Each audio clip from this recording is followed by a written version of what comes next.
I have a shameless plug. I really appreciate you guys listening in some ways to my conversations about identity, but did you know that chatting isn't the only thing I do? I love to paint. And now you can have a bit of my art in your house. It also makes great gifts, by the way. So check it out at aubreyjeanart.etsy.com. That's aubreyjeanart.etsy.com. And also hit me up on Instagram at my handle, aubreyjeanart. I'd love to hear from you.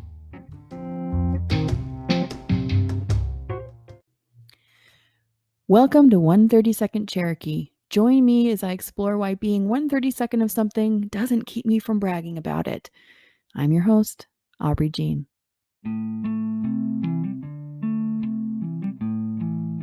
Today I'm talking to my new friends Alyssa and her sister Jeannie. They're really great. They were great to talk to and just learn what it was like to be bicultural, to grow up in a bicultural household. They're half Japanese and half white, but also what it's like to be not just half and half of something, but as a whole, what it is like in their very essence and being, just being who they are as individuals. So it's interesting to learn what they had to go through as minorities, or definitely not just whole minorities, but looking like minorities in Idaho where they grew up.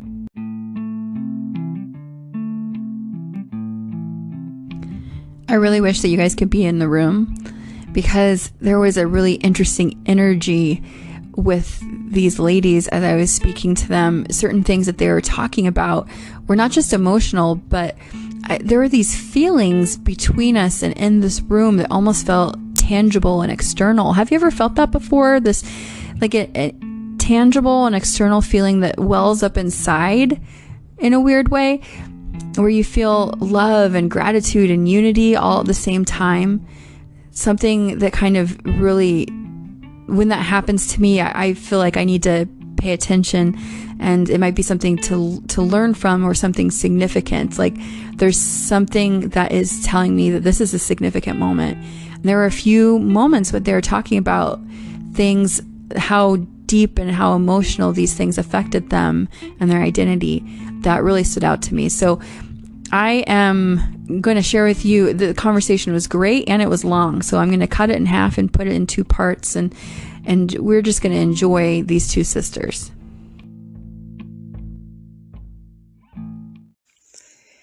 Hey, I'm a painter, a writer, a musician, and now I'm an anchorman. That's how it works, right? I'm using the Anchor app to make my first podcast, and it is free. There are certain tools that I use to record and edit my podcast, and it's right on my phone or computer, and it distributes my podcast for me so it can be heard on Spotify, Apple Podcasts, and many more, and I can make money from this podcast, which would be crazy because it's all about my family. But it's everything I need to make a podcast in one place, and you can too. If I can do it, you can. So download the free Anchor app or go to anchor.fm to get started. My parents live close by. Not far, okay. So, yeah, that relates to this. Like, for me personally, like, when I was growing up, I had that stint, as a late teenager, where I was like, I want to live as far away as I can and never see anyone again, like that kind of thing. I can appreciate that. I wish that my family were closer, honestly. So I can just, I could live apart, but then go and see them. It'd be really easy to do. And that's actually one of the things, but when my grandma, my grandma on my mom's side, so my family lives in Japan besides my mom. So your mom's side is Japanese? Yes. Okay. And your mom is the only person who lives in the United States? Yes. Okay. Yep. On my Japanese side. They're Japanese. Yes. One of the things that kind of influenced me wanting to be close to my family was when my grandma on my mom's side, she battled cancer for 3 or 4 years as I was finishing high school and a little bit after. And so my mom only has one sister, and my mom's sister's husband's dad was also battling with Alzheimer's. And he's an only child. And so my mom's sister was calling her all the time, I can't do this. I need your help. Yeah. So my mom was spending 3 to 6 months at a time in Japan and coming back and forth. So it was incredibly expensive. Mm-hmm. It was hard on everybody. And for example, I didn't even get to go to my grandma's funeral, the money and the time and all of that. So that all going through that experience, really, and healing, so my things that made me not want to be by my family. There were like Right. healing and some other events. But that really influenced me in wanting to be close to family, and especially along with that, just living my whole life.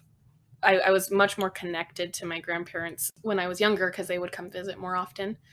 When they started getting older, that actually stopped eventually. So also having that experience of like longing to have this relationship with them and being halfway across the world, that also influenced me to be like, I don't want to have that for, if I have children, I don't know if I will, but for my children or for me, like, and I'm grateful for the things that came along with that too, because they're very cool things, obviously. But yeah, that made me want to be closer. My family was a really close-knit family, and I am the one who lives farther away, and it's a little bit of a bummer. I can get it. It's a big deal. Yeah.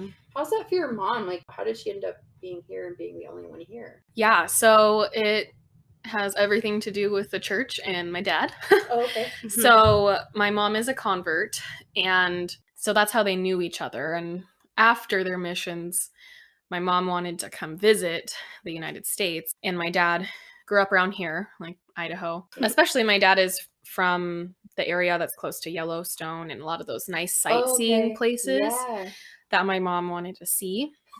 So your mom was a Japanese tourist in Yellowstone? Yeah. Basically.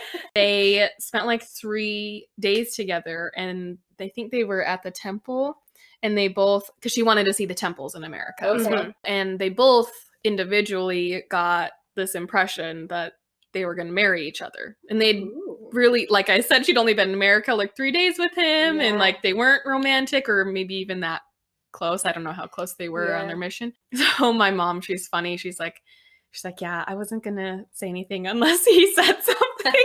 No, I wouldn't either. I'd be like, well, that's a great feeling, but Aubrey's not gonna say anything. Yeah.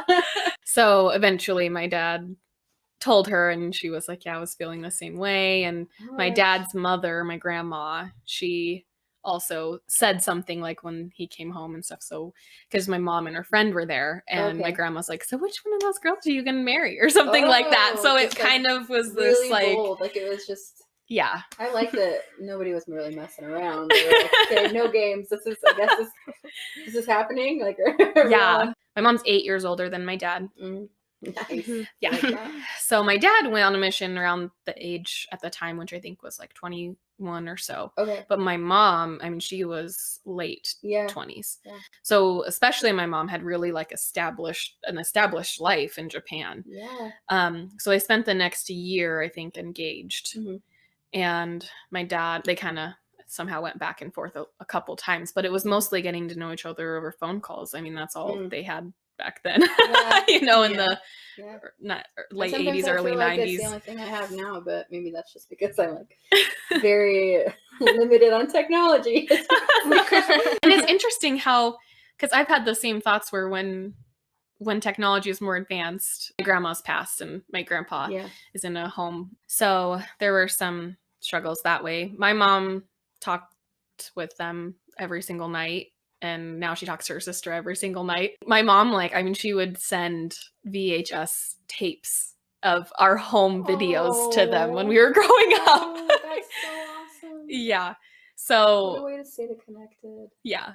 So like they didn't have Facebook or like anything, we have all these, no texting, so that might be something I might want to ask my mom a little bit more of, and the time's kind of passed for that unless my aunt wants to take advantage of that technology. But yeah, that's to circle back to the question. That's how she came to America. She met my dad and they decided to get married, and I would need to ask her more, unless you remember of their decision whether to live in America or in Japan. A lot of it was that Gigi and Baba, that's what we call her. Yeah. Our grandparents in Japan. They weren't super fond of the idea of them getting married, open to the idea of having another person from another country living with them, or like even moving to the other country. From what I hear, and again, like we'll have to fact check with my mother. Yeah.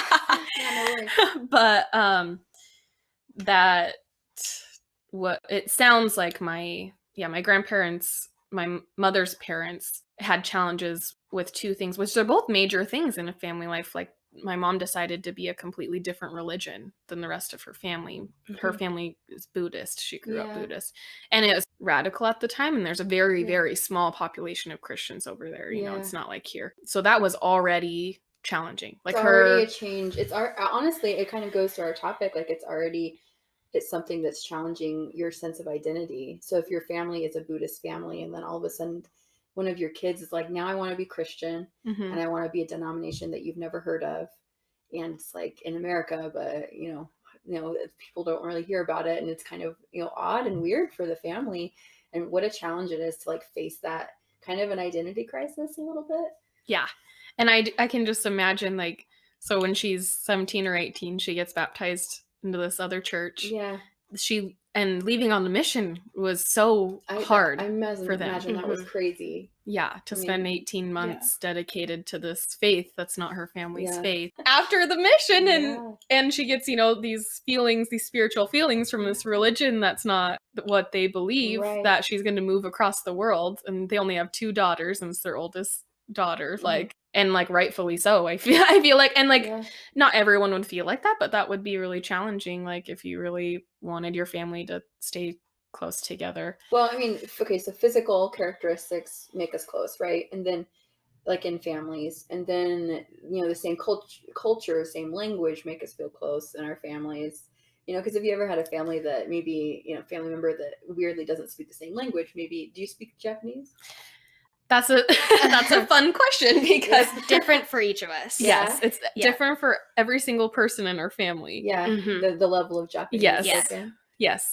And that's an interesting thing. I've always been actually a little jealous of Hispanic homes around here, because I think that the children get a little bit more immersed in both languages. Yeah. But I learned as an adult that my parents like specifically made a decision to change our home to an English speaking home when I entered kindergarten. Okay. Like my dad was literally telling me yesterday, like when they were signing me up for kindergarten, when they signed me up and you have to list your primary languages spoken at home. Like one has to be a primary and one has to be a secondary. Okay. Like they actually put Japanese first for me. Oh. And then English. Okay. So I grew up fluent as much as a child could be in both languages. And my mom primarily spoke Japanese at home and my dad. So my dad learned Japanese from the mission. And my mom had learned English growing up, but it wasn't something she would need to use all the time. Right, you know, right. if we took Spanish classes for a lot of grade levels, but then we're not applying it. You know, it's kind of that type of thing. A lot of communicating in Japanese and English too.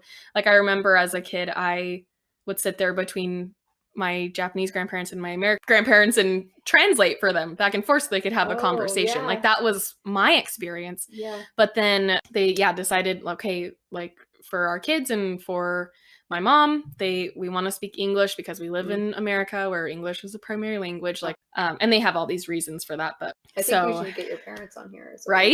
Yeah. This is so intriguing. To hear their thought process and being first generation here. Yeah. Amazing. And it's interesting because I grew up very like really Japanese, and then almost all the Japanese went away over time. Like that's the way that it went for me. Okay. But we're 9 years apart. Yeah. And so my brother, like for you, so she's gonna have a totally different experience. So with me, it would be like they would talk in Japanese if they didn't want me to hear something. And then say they mean like your siblings. My parents. It's like my parents. And then I'm over Alyssa. here like I can understand. Yeah. You. Oh my god. And they're like, we're not trying to hide it from you. You know. Like, Don't translate. Yeah. They're like, shh. I'm pretty like, pretty much. You said. I can pick up a few words here and there, or like I know a couple really basic phrases. Like if I were to go, I could say, "Where's the bathroom?" Sure. But other than that, it's really just, hi, thank you, that's cool. Like your family is, I mean, I assume now English is a predominant language in the family. Your mom speaks pretty good English now, or to get by? Yeah. Most days. I think for a first generation immigrant, like she, especially like now as an educator, like I feel like I've been a little more exposed to the language situations and bilingual homes. Yeah. And it can be very, very different. But Mm-hmm. my mom has really focused on being able to be as independent and as literate as she can be. Mm-hmm. Isn't a person who is like, oh, I'm going to speak in my language that belongs to me and rely on my children to speak the home language. You know, she didn't really like do that. So she speaks primarily in English. So, and I feel like her English is great. It's definitely like, you can tell that it's not her first language when she speaks. The older I get, like, the more impressed I get with what my mom is capable, like what she's done with her life. Like as a kid, it was just so normal. Like I don't even think about her English. Like occasionally, like funny things come up. We're like, oh, that's not how you say that or something. And she asks us to proofread her text, like literally every time she sends a text, like things like that. But like I don't even like think about her English. And then we'll like go somewhere and she's like talking to somebody else and they're like trying to like figure out what she's saying sometimes. And then I'm like, oh yeah, like. How does that make you feel? Like, is it just something that's like, like you're a pretty good code switcher back and forth, or do you ever feel a little out of place with your friends or anything like that? Or maybe proud of it? You're like, I have a mom who can speak 200. It's very different. It's like I'll go to my friend's house, and all of my friends are primarily white. So they're all completely English speaking, or like some of them have like German or something in their home. It's funny because a lot of my friends will come over and they're really scared of my mom. Why? Well, because she's very, like, if she speaks in Japanese to me or something, or like asks me a question or does something. What went on in that experience of being that second generation, and like we'd mentioned earlier, like trying to understand my parents' perspective and understand who my parents are in the way that we are talking about. Yeah. Like, who are they fully and where they came from and where they are now. And that really, so like many teenage girls, I started to like really not get along with my parents, especially my mother. And I was very like, I live it. She's at that stage in her life right now. Yes. Makes you guys want to be moms, right? Oh, for sure. Oh, I'm going to try to remember to have empathy with my child if that ever happens and remember.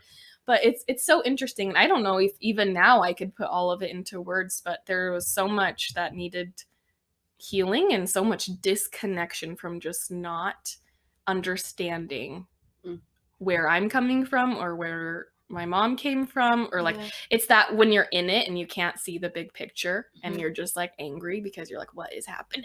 Like, you know, and like you just can't quite find each other. Was part of that like a cultural disconnect, you think? Yes. Yeah. But at the time I know at least I can speak for myself. I don't think we could understand that enough to directly draw it to that. Okay. And some of it, of course, age, stage in life, personalities, etc. Hindsight, right, is 20/20, they say. And exactly. So you can look back and be like, oh yeah, I can see how it was a communication problem, but it was literally a communication issue. And I think time as well, because when I was a young child, I felt so close to both of my parents, especially my mother. And then somewhere along the time, which part of this is very natural, as we were saying, for a teenager. But as a late teenager, young adult, I just felt all of a sudden I was having these feelings of like, I don't know anything about my mom. Like, I don't know the name of her school. I don't know the name of her friends. I don't know any of her cousins. I don't know, like, just all of these things. Like, and we grew up, like we touched on earlier, like every holiday is with my dad's family. Yeah. I know everything, like everything in quotes, not everything, but right, I could just rattle on and on and on about the stories and the places and things and just the growth, like the personality development. I hear stories from my grandma about my dad. Like, so I've been so informed of where he's been coming from and who he is and where he comes from and the people he came from. And like, I just started becoming aware that I was not having that connection with my mom. And even when she does tell me things, it's so challenging for me to actually connect and wrap my mind around it, even though it's great to hear. I can't picture in my mind the place that she's talking about. I can't go there easily, you know, like I don't hear, oh yeah, this is my best. And even when I meet the people she's talking about, I can't talk to them Like, Right. and I'm hearing everything from her, trying to translate it into something American that I can understand, because not everything is the same in a way it's that not quite translatable. Yeah. So when we went to Japan, it was amazing. So my whole life I've grown up with, like, when we're home, my mom is like so much a leader, but whenever we go out anywhere, my dad is automatically stepping into this like leadership role when we go out anywhere. Okay. Yeah. He's the one that talks, he's the one that pays, he's the one that drives, he's the one that figures out the legal things, etc., etc. And he interprets the report cards, or all of these things. Even though my mom, like I said, is very literate, but there's pieces there, that are challenging. And then we go to Japan, and my parents completely 180. Yeah. And my mom is the one taking us over. She's the one talking to everybody. She's the one, blah, blah, blah, blah, blah, just with her friends. And she sounds so smart, and she's so extroverted and vibrant and confident. And I'm like, who is this person? And I knew that was always in her, but there was never an avenue for her to be like, this is my place. Let me show you. This is me. This is who I really am, and not me trying to help you understand through this thing that's, not quite my place I came from. Like, and seeing her with her family, and this is where this happened, and this is my house, and, and just all these pieces started filling in. And at around that time, shortly afterwards, that was around the time my grandma was going through cancer. My grandpa has dementia, and he also is in a wheelchair. And so that was like a hard time for them. But shortly after that, because I was struggling a lot with grief, we had quite a few circumstances where we'd lost people in a very quick amount of time. So I was going through counseling. I was all struggling with anxiety and my body dysmorphia and all these things I was telling you about. I was going to counseling for the first time, and I was talking to all these things. I was like, I just wish I knew more about, or I wish I could talk about these things with my mom. And the counselor told me, she was like, well, do you ever ask her? Like, did you think to ask her? And I was like, I'm just like, what did you just say to me? Like, I can just ask my mom? Like, what? Like, and I honestly, that's still something I'm trying to understand, why I didn't feel like I could do that. There's probably something in our communication where maybe that felt like a boundary I wasn't supposed to cross, maybe. But so after that, I was like, especially some things were at that time were highly emotive, like, and triggering, because like my grandma was dying. Like, that was hard, and I didn't get to fully be a part of it. But even though I feel so robbed or deprived of time, like the closeness is still there from me from my childhood. So that was a very challenging experience for me. And like I said, my mom traveling back and forth. I was also going to college for the first time. I have always been a person with a lot of friends, and for the first time I only had like one friend from my childhood because everyone else was on their missions. I like literally couldn't talk to them, an email a week or whatever. So this very like isolated time in my life, and my family was also very spread apart and disbanded for the first time, like seeing my dad in almost a single dad position. And like, so that's a whole nother thing to get into. But so after kind of going through those experiences, I just tried to be brave, but also be considerate and sensitive, because I think I was always scared to hurt my mom by asking her those things, because we were going through something so hard at the time. But I was also hurting because I didn't know what I needed to know.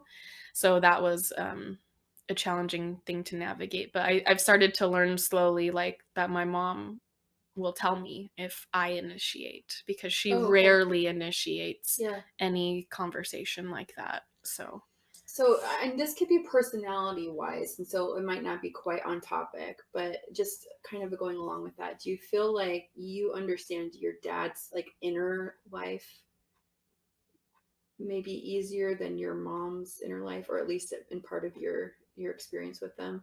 Is that part of it? Like, the reason why I ask is, so I served an LDS Christian mission as well, and I learned Spanish.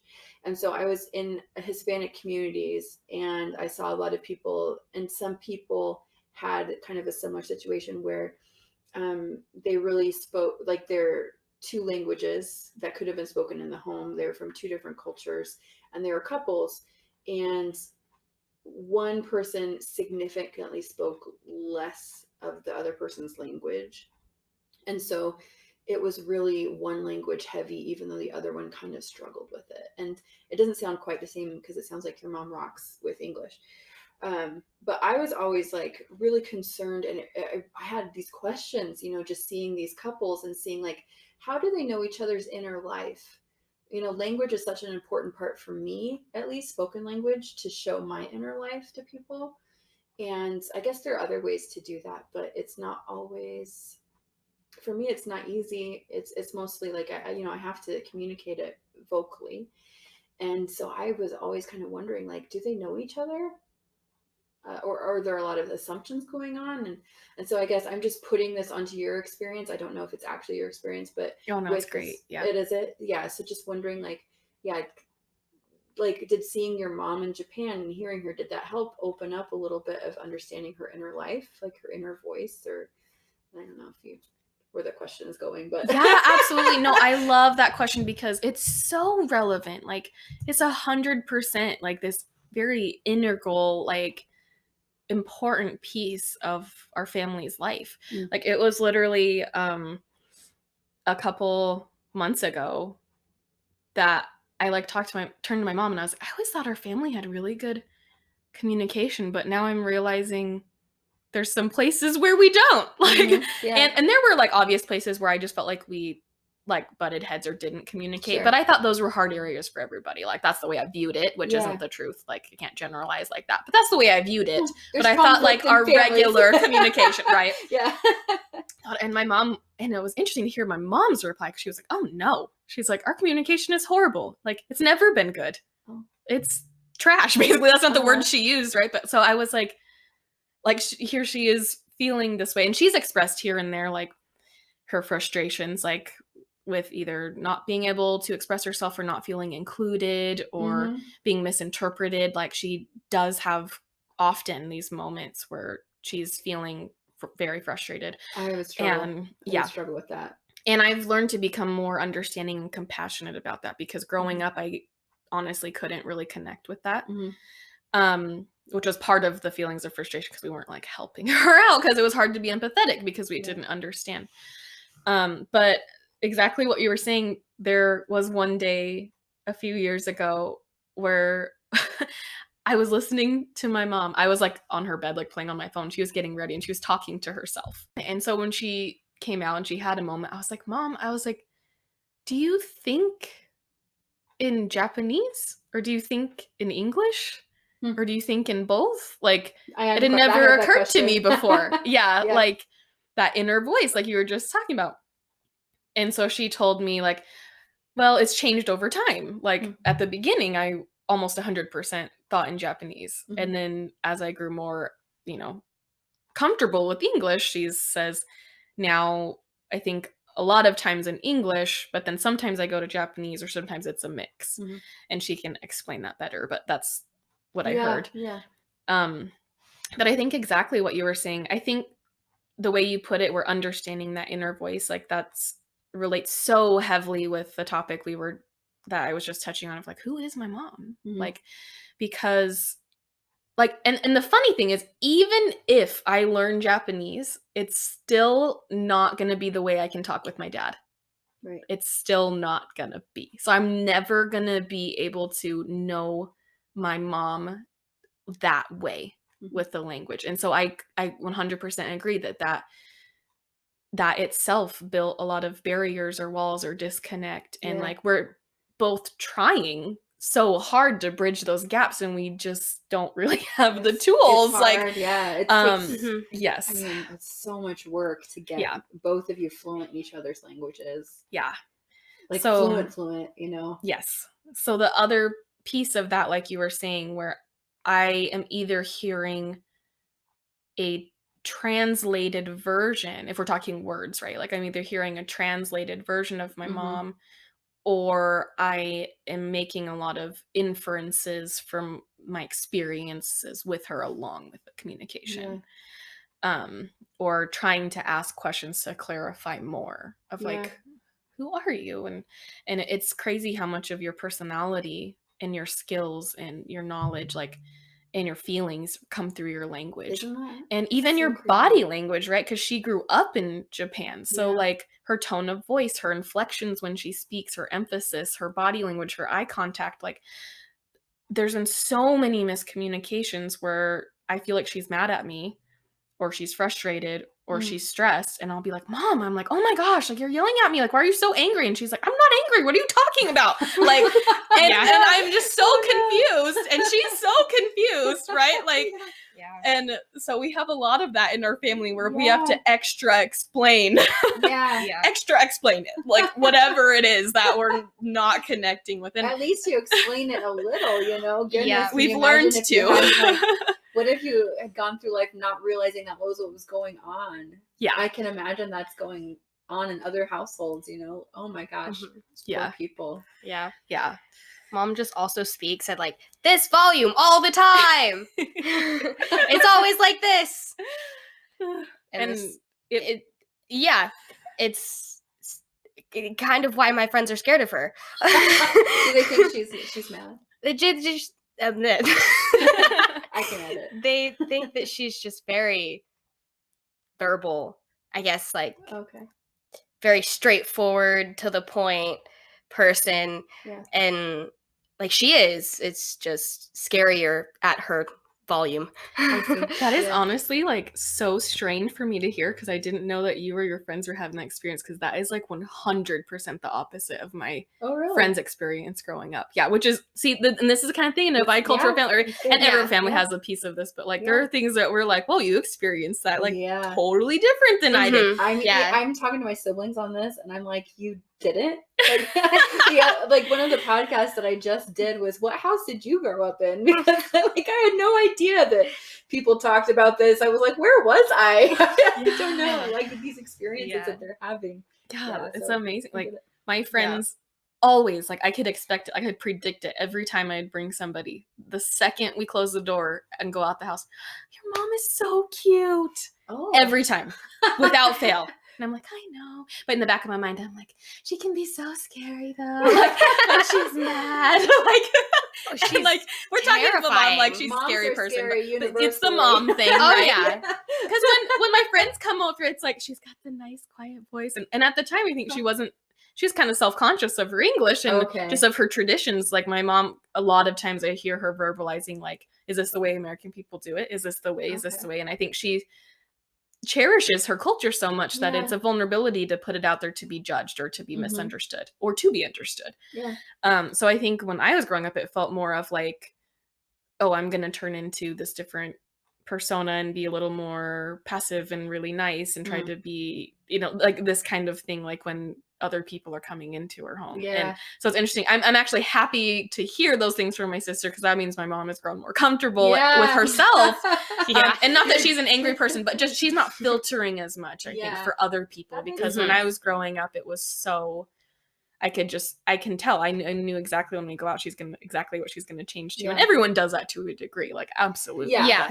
But it's a whole nother level when you're from a different culture. Yeah, and you want to like, you don't want to draw attention to yourself. You want to be demure and just like really accommodating and pleasant, and have somebody else take the charge. And that's the type of personality. Yes. And I'm glad to hear that she's grown maybe a little more comfortable, confident. That's good. Being different.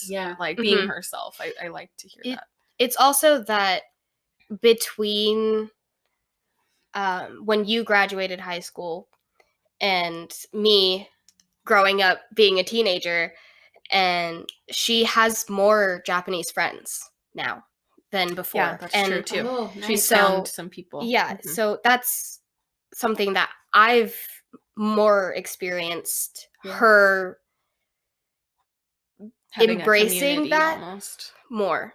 She's more verbally Japanese. She speaks more, or like she'll come home from shopping with her Japanese friend, because they speak only Japanese pretty much, unless they're talking to the cashier. And so they'll come home and they speak very loud in Japanese. She'll come home and she'll say something to me, but it'll be in Japanese, but she thinks I understand it because she was just talking to her Japanese friend. So then my dad will be like, she wants you to help her with the groceries. And I'll be like, me? She was talking to me? Yeah, like, she said your name. And you're like, I didn't even catch that. I was just minding my own business, eating my ham sandwich. Like, okay, I'll go help you with the groceries.